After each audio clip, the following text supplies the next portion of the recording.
रामो राजमणी सदा विजयते रामम रमेशं भजे रामेणाभिहता निशाचरचमो रामाय तस्मै नमः रामान्नास्ति परायणं परतरं रामस्य दासोऽस्म्यहं रामे चित्तलयः सदा भवतु मे भो राम मामुद्धर. नमस्कार मित्रांनो, मी राजेश चव्हाण आणि आपण पाहत आहात बिटवीन द लाईन्स. मित्रांनो, आपली अश्विन नवरात्र स्पेशल सिरीज चालू आहे आणि मागच्या एपिसोडमध्ये आपण त्याची प्रस्तावना केलेली आहे आणि वी कन्क्लूडेड विथ वन क्वेश्चन की पुढच्या एपिसोडमध्ये आपण पाहणार आहोत काय अश्विन नवरात्र आपण नेमकी सेलिब्रेट का करतो. मित्रांनो, हा मूळ प्रश्न आहे आणि या प्रश्नाचं उत्तर आपण शोधण्याचा प्रयत्न करणार आहोत आजच्या एपिसोडमध्ये. आणि आपल्या लक्षात येईल की याचं उत्तराची उकल करता करता आणखी दोन प्रश्नांची उत्तरं आपल्याला सापडतात. त्यातला एक म्हणजे अश्विन नवरात्र उत्सव जरी देवीचा असला, त्या जगदंबेचा असला, म्हणजे तिचं गायत्री मंत्र काय आहे, ओम महालक्ष्मीचे विद्महे सर्व शक्तीचे धीमहि तन्नो देवी प्रचोदयात. ही ती देवी, right. So the all reference of देवी हा ह्या देवीशी केलेला आहे, ज्या देवीचा आम्ही प्रार्थना करतो आहे, जी सर्व शक्तीचे धीमहि, जी सर्व शक्तिमान आहे, जी महालक्ष्मी आहे, ती जगदंबा आहे तिची.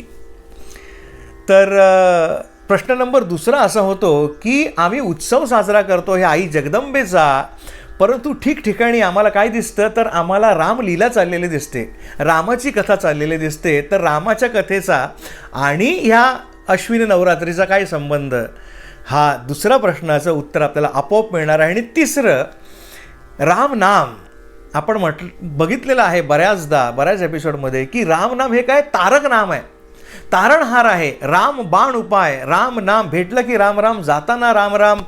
कोणीही वारलं म्हणजे हे आता निर्वाण सोडून गेलेलं आहे पृथ्वी, त्याला अंत्ययात्रेमध्ये सुद्धा राम राम, सगळीकडे राम राम राम राम. मग हे राम नाम कसं बनलं, म्हणजेच काय राम नाम हे तारक मंत्र कसं बनलं, ह्याचंही उकल आपल्याला ह्या मूळ प्रश्नाचं उत्तर शोधता शोधता मिळणार आहे. तर सुरुवात करूया.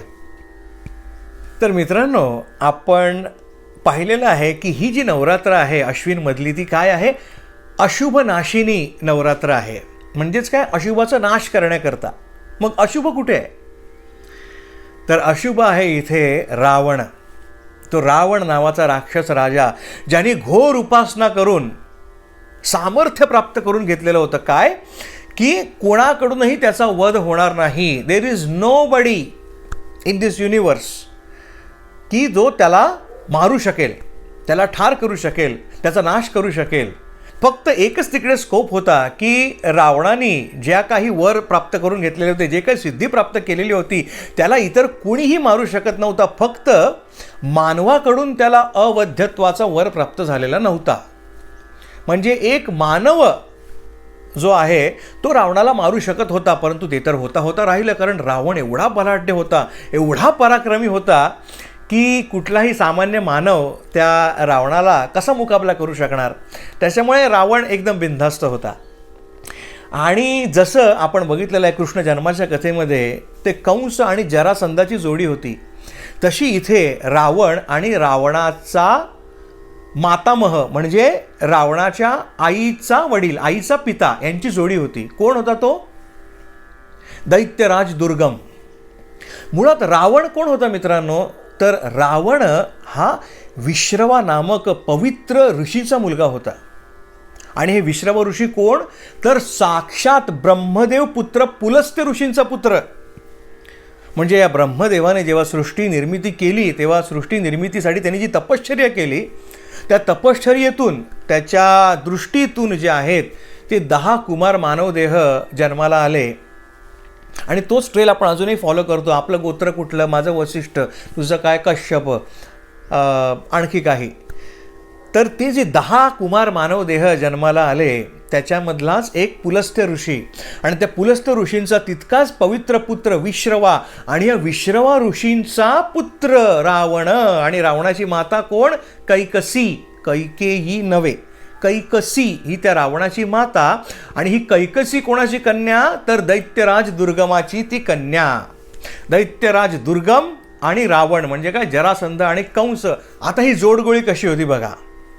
हा जो रावण आहे त्याला मानवाकडून भय होतं, राईट. एक मानवच त्याला मारू शकत होता. आणि ऑन द अदर हँड कुठल्याही मानवाला दैत्यराज दुर्गमाला मारणं शक्य नव्हतं. अशा प्रकारे ही अरेंजमेंट करून ठेवलेली होती. कोणीही, द वन अँड ओनली दैत्यराज. कोण? शुक्राचार्य, दैत्य गुरु शुक्राचार्य. आणि मग बस हा रावण जो आहे तो दिवसेंदिवस उन्मत्त होत गेला आणि सगळीकडे त्यांनी तो अशुभ मार्ग जो आहे त्याचा प्रसार करायला सुरुवात केली आणि अशुभाचं राज्य, अंधकाराचं राज्य दिवसेंदिवस वाढतच गेलं. आपण बघितलेलं आहे कसं त्या दंडकारण्यावरती त्यांनी सामर्थ्य प्रस्थापित करून ठेवलेलं होतं. त्यांनी कशी सगळीकडे ऋषिकुळांवरती त्यांनी एक एक राक्षसांची तुकडी पेरून ठेवली होती. अधिक माहितीसाठी रामायणामधले एपिसोड जरूर बघा, मी लिंक डिस्क्रिप्शनमध्ये देत आहे. त्याच्यात आपल्याला पूर्ण कल्पना येईल की रावणाने अरेंजमेंट कशी करून ठेवलेली होती त्या अंधकाराचं साम्राज्य वाढवण्याकरता. आणि या रावणाचा निपात हेच आपल्या जन्माचं मूळ उद्दिष्ट घेऊन तर प्रभू श्री रामचंद्र त्यांनी अवतार घेतला अयोध्या नगरीमध्ये. आणि मग आपल्याला माहिती आहे जेव्हा 14 वर्षाकरता राम लक्ष्मण जानकी वनवासाकरता दंडकारण्यामध्ये गेले तेव्हा ह्या रावणाने त्या सीतेचं अपहरण केलं. आणि मग त्या सीतामाईचा शोध घेत प्रभू श्री रामचंद्र निघाले, दक्षिणेकडे आले. त्यांनी वानर राज्याशी सख्य केलं आणि मग सुग्रीवाचं ते संपूर्ण सैन्य घेऊन आणि लक्ष्मण, हनुमंत, जांबुवंत, सुग्रीवासकट त्यांनी त्या लंकेवरती हल्लाबोल केला. आणि ह्या वानर सैन्यानी राक्षस या रावणाच्या सैन्याचा पूर्ण विध्वंस केला, निपात केला. सगळे रथी महारथी एक एक करून गारद केले. आणि शेवटी जेव्हा कुठलाही रथी महारथी उरला नाही तेव्हा प्रत्यक्ष तो रावण जो आहे तो युद्धाला उतरला. आणि हे राम आणि रावण हे युद्ध आहे ते मित्रांनो, फॉर युअर इन्फॉर्मेशन, आत्तापर्यंत संपूर्ण विश्वामधलं सगळ्यात मोठं चाललेलं युद्ध हे रामायणामधलं युद्ध आहे. आणि त्यातल्या त्यात राम आणि रावण युद्ध जे आहे मित्रांनो, आणि जेव्हा हे राम आणि रावण युद्ध सुरू झालं तेव्हा मित्रांनो ते प्रलयाग्नीप्रमाणे भासायला लागलं. अत्यंत घनघोर, अत्यंत तुंबळ युद्ध. कोण कोणाला भारी पडतं हेच पाहायचं आहे. आता कॅच अशी आहे, रावणाला जर मारायचं आहे तर रावणाच्या देहामधलं अमृत कुंभाचं स्थान माहीत असणं आवश्यक आहे. जोपर्यंत ते टार्गेट करत नाही तोपर्यंत रावण मरणार नाही आहे, रावण मृत्युमुखी पडणार नाही आहे. आणि रावणाच्या व्यतिरिक्त ते फक्त एकालाच माहिती होतं त्याचं अमृत कुंभाचं स्थान शरीरामध्ये कुठे आहे ते, आणि तो होता बिभीषण. आणि दैत्यगुरु शुक्राचार्यांनी काय केलेलं, त्याला शाप देऊन बिभीषणाचं त्या गोष्टीचं विस्मरण केलेलं होतं. म्हणजे दॅट मेमरी वॉज व्हॅनिश्ड. जसं आपण त्या प्रोफेसर डंबलडोर आपण हॅरी पॉटरच्या सिरीजमध्ये बघतो, ते त्यांच्याकडे वॉन्ड असते, त्या वॉन्डनी तो एक थॉट जो आहे तो काढून त्यांच्या त्या मॅजिक बॉलमध्ये ते टाकत असतात. तसं त्या शुक्राचार्यांनी तो जो थॉट होता, जी मेमरी होती ती काढून टाकली होती, विस्मृती घडवून टाकलेली होती. त्याच्यामुळे आता कोणालाच माहिती नाही, युद्ध कितीही चाललं तरी रावण मरणार नाही आहे जोपर्यंत अमृतकुंभ संपत नाही तोपर्यंत, राईट. आणि पूर्णपणे मानवी चर्चा धारण केलेल्या प्रभू श्री रामचंद्रांकरता हे खूपच मोठं चॅलेंजिंग होतं. It was very challenging.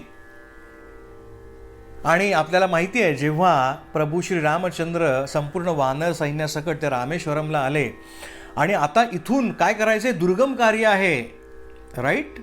ते समुद्र पार करून जायचं आहे लंकेमध्ये, केवढं तरी मोठं दुर्गम कार्य होतं. आणि तेव्हा आपण कसं परीक्षेला जाताना बाप्पाच्या इतर दिवशी पाया पडू की नाही माहिती नाही, पण परीक्षेला जाताना मात्र आम्ही अगदी भक्तिभावाने त्या बाप्पाच्या चरणावरती डोकं ठेवणार आणि म्हणणार, बाप्पा मला पास कर रे बाबा, तुझी कृपादृष्टी माझ्यावरती राहू दे, मला यश दे. म्हणून ती परमेश्वराची केलेली याचना आहे, प्रार्थना आहे. तशीच प्रार्थना करण्याकरता आपल्याला माहिती आहे रामेश्वरमला प्रभू श्री रामचंद्रांनी वाळूपासून शंकराची पिंड बनवली, वाळुकेश्वर, आणि त्याची पूजा केली आणि त्याच ठिकाणी रामेश्वरम म्हणून ते प्रसिद्ध झालं. बघा, आहे त्या महाशिवाचं, त्या रुद्राचं स्थान, महादेवाचं स्थान, परंतु नाम काय, रामेश्वर, रामाचा ईश्वर. असं हे गणित आहे रामाचं आणि शिवाचं. तर सांगण्याचा उद्देश हा की कुठलंही दुर्गम कार्य करण्यापूर्वी स्वतः तो परमात्मा सुद्धा परमेश्वराची आराधना करतो, त्याची कृपा संपादन करण्याकरता जे त्यांनी रामेश्वरमला केलं तेच त्यांनी इकडे केलं. तो जो नित्य जागरूक असणारा जो हनुमंत आहे त्यांनी प्रभू श्री रामचंद्रांना विजयप्राप्तीकरिता त्या आदिमातेची प्रार्थना करण्याचं सुचवलं, त्या आदिमातेची आराधना करण्याचं सुचवलं. आणि मग रणांगणावरती काय करणार, तर मग काय केलं, चौघांनी अर्थात कोण, प्रभू श्री रामचंद्र, लक्ष्मण, हनुमंत आणि चौथा बिभीषण, या चौघांनी मिळून त्या रणांगणावरती आदिमाता महिषासुर मर्दिनीचं स्तवन केलं. कुठलं, अशुभनाशिनी स्तवन. सी द लिंक, अशुभनाशिनी नवरात्र आणि अशुभनाशिनी स्तवन, त्या अशुभाचा नाश करण्याकरता त्यांनी त्या पठणाला सुरुवात केली. प्रणव माते गतित्राते गयत्राते भर्गमालिनी पापनाशिनी चंडिके श्री गायत्री नमोस्तुते. त्रिमूर्ती माते पतिव्रते प्रेमत्राते तपमालिनी दुःखनाशिनी चंडिके अनसूये नमोस्तुते. भावस्था त्वं नामाधारा नादस्था मंत्रमालिनी अशुभनाशिनी चंडिके महिषासुरमर्दिनी नमोस्तुते. सर्व बाधा प्रशमनम त्रैलोक्यस्य अखिलेश्वरी एवमेव त्वया कार्यम अस्मद् वैरी विनाशनम. पिशाच दैत्य दुर्मांत्रिकादि सर्व शत्रु विनाशिनी. ओम नमः षण्डिकायै नमः षण्डिकायै नमः षण्डिकायै. रक्ष रक्ष परमेश्वरी. रोगान शेषान अपहंसि तुष्टा रुष्टा तु कामान सकलान अभीष्टान. त्वाम आश्रितानां न विपन्नराणां त्वाम आश्रितायां श्रेयतां प्रयान्ति. ओम नमः षण्डिकायै नमः षण्डिकायै नमः षण्डिकायै. क्षमस्व मे परमेश्वरी. ओम नमः षण्डिकायै नमः षण्डिकायै नमः षण्डिकायै. प्रसीद मे परमेश्वरी. अष्टादश भुजे त्रिधे श्री दुर्गे सिंहवाहिनी भयेभ्यस्त्राहिनो देवी शुभंकरे नमोस्तुते. आणि सगळ्यात शेवटी बिभीषणाने प्रार्थना केली काय, पापोहम पापकर्माहम पापात्मा पाप संभवः त्राहि माम आदिमाते सर्व पाप हरा भव. आणि हे जे अशुभनाशिनी स्तोत्र आहे त्याचा 108 वेळा अत्यंत भक्तिभावाने पठण करताच त्या रणांगणावरती ती आदिमाता महिषासुरमर्दिनी अष्टादश भुजा महिषासुरमर्दिनी रूपामध्ये त्या रणांगणामध्ये अवतरली आणि तिने प्रभू श्री रामचंद्रांस विजय प्राप्त होईल असा वर दिला, असा आशीर्वाद दिला आणि ती अंतर्धान पावली. आणि परमेश्वरीचा आशीर्वाद म्हणजेच सगळं असतो. आपण बघितलेलं आहे, हा जो परमात्मा आहे तो योग निद्रेमध्ये असतो. म्हणजेच काय, तो त्याची ही इज जस्ट वेटिंग त्याच्या परमेश्वरीची आज्ञा होण्याची. आणि इथे परमेश्वरीने आपली इच्छा प्रकट केली म्हणजेच आज्ञा झाली. आणि तिचा शब्द म्हणजे वज्रलेप आहे तो खरा होणारच आहे. आणि त्याच्यामुळे अर्थातच बिभीषणाचा जो शाप बिभीषणाला जो शाप मिळालेला होता शुक्राचार्यांचा, त्या शापाचा प्रभाव नाहीसा झाला आणि बिभीषणाला हळूहळू हळूहळू गोष्टी आठवायला लागल्या. तर या सगळ्याला सुरुवात कधी झाली, अश्विन शुद्ध प्रतिपदेला. काय झालं, नंबर 1 ती आदिमाता त्या रणांगणावरती प्रकटली, तिने रामाला विजय होईल असं सांगितलं आणि बिभीषणावरती जो शाप होता त्याचा प्रभाव हळूहळू नाहीसा व्हायला सुरुवात झाली. आणि ते राम आणि रावण यांचं द्वंद्व युद्ध चालूच होतं आपापसात, 1 on 1. आणि मग ती पंचमीची रात्र आली. त्या पंचमीच्या रात्री काय झालं, तो जो दैत्यराज दुर्गम आहे अर्थात रावणाचा मातामह, रावणाची आई कैकसी, तिचा पिता, तो दिव्य होता. मग त्यांनी काय केलं, कावळ्याचं रूप धारण केलं आणि तो रामाच्या सैन्याच्या वरती आला. आणि सैन्याच्या वरती येताच त्याने एक महाकाय कावळ्याचं रूप धारण केलं आणि संपूर्ण त्या रामाच्या सैन्यावरती संपूर्ण काळोख पसरला. रात्र आहे, काळोख तर आहेच, परंतु मित्रांनो चंद्राचा प्रकाश असतो. ह्या काकासूर जो आहे, म्हणजे जेव्हा त्यांनी कावळ्याचं रूप धारण केलं तेव्हा त्याला नाव पडलं काकासूर. या काकासुराने आपल्या विशाल पंखांनी संपूर्ण रामाच्या सैन्यावरती काळोख केला, अंधकार केला, अंधार केला, म्हणजेच काय, प्रकाशाला झाकलं. आणि आता हा काय करणार होता, त्यांनी सगळ्यांना त्या मायावी, त्या आसुरी मायेने निद्रिस्त केलं. आणि त्याचा प्लॅन होता की राम आणि लक्ष्मण दोघांना आपल्या चोचीमध्ये घ्यायचं आणि चावून चावून गिळून ठार करून टाकायचं, ॲज सिम्पल ॲज दॅट. परंतु त्यांनी त्या संपूर्ण रामाच्या सेनेवरती जे काही आसुरी मायेचं आवरण घातलं त्याला बधेल तो हनुमंत कुठला.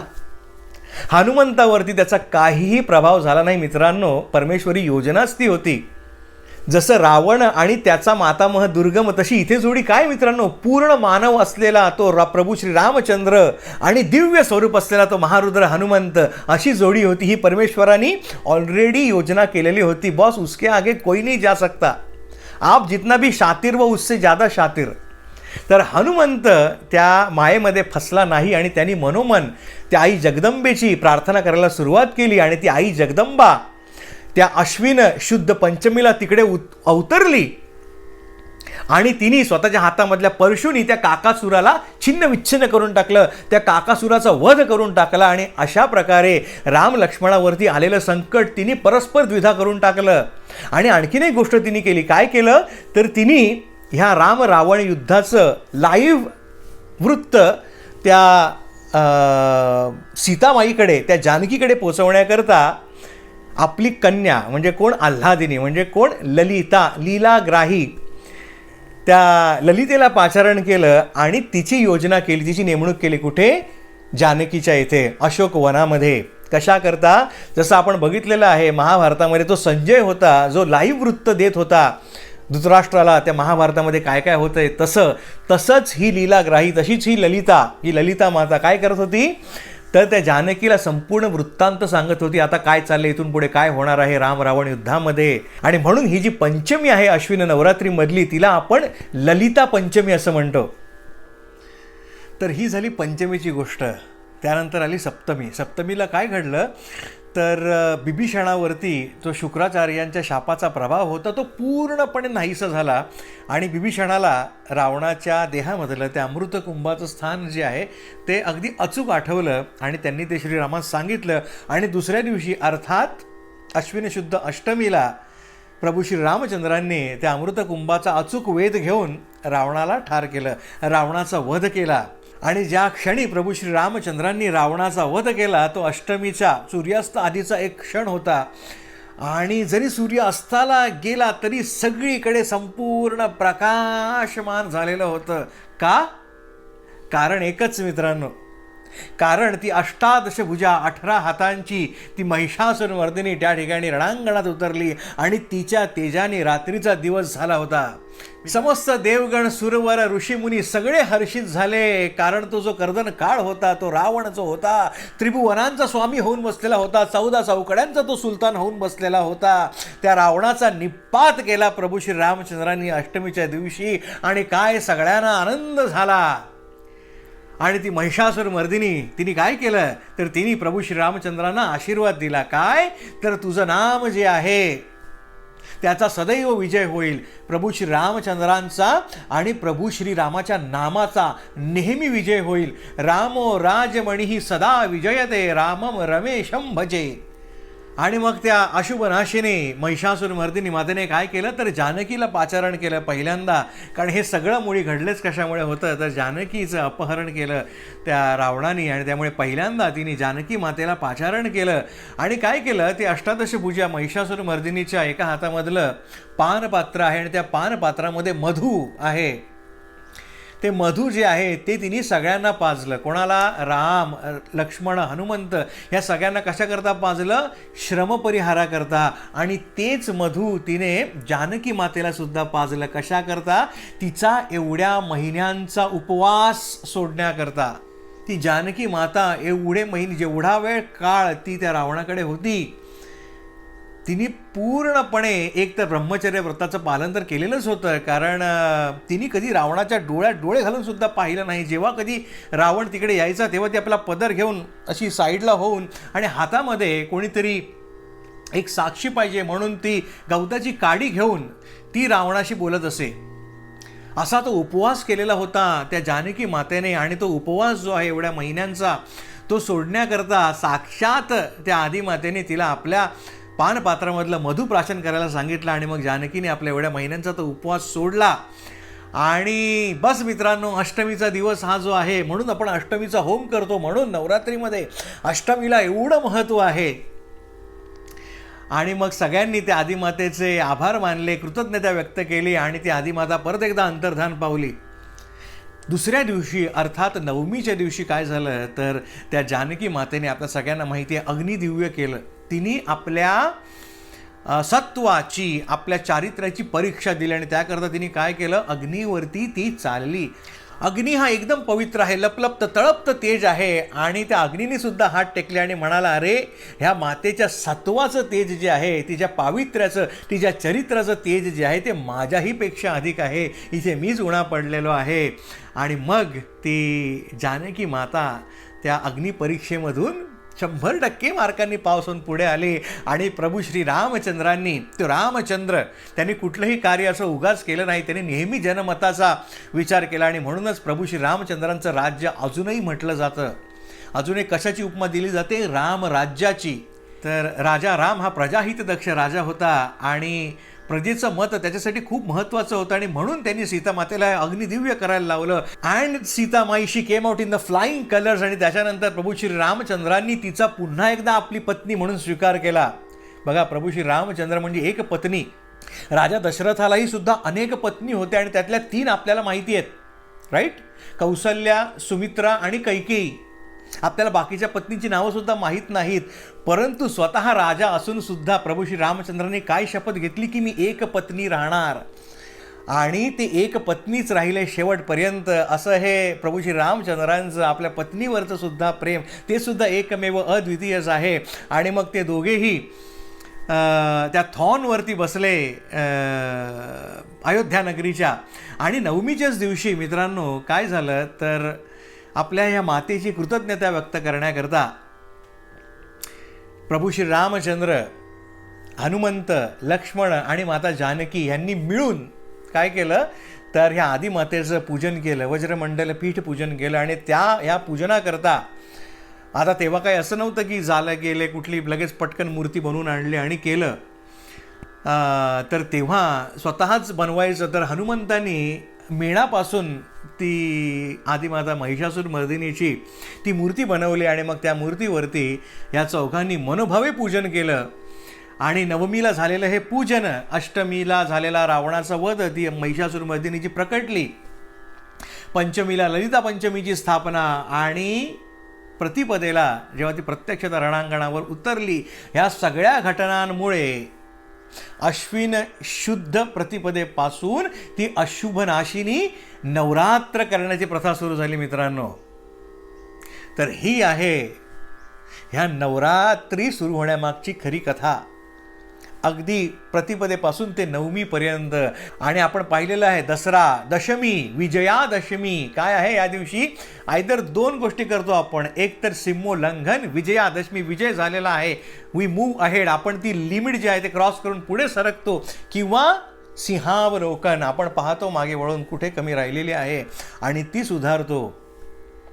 आणि तो जो निश्चय आहे तोच महत्त्वाचा आहे, कारण विजयादशमी आहे, आपला विजय हा होणारच आहे, कारण साक्षात आदिमाता महिषासूर मर्दिनीचा आशीर्वाद आपल्याला लाभलेला आहे मित्रांनो. तर ही गोष्ट आहे, राम नाम तारक मंत्र का बनलं तर साक्षात आदिमातेचा आशीर्वाद.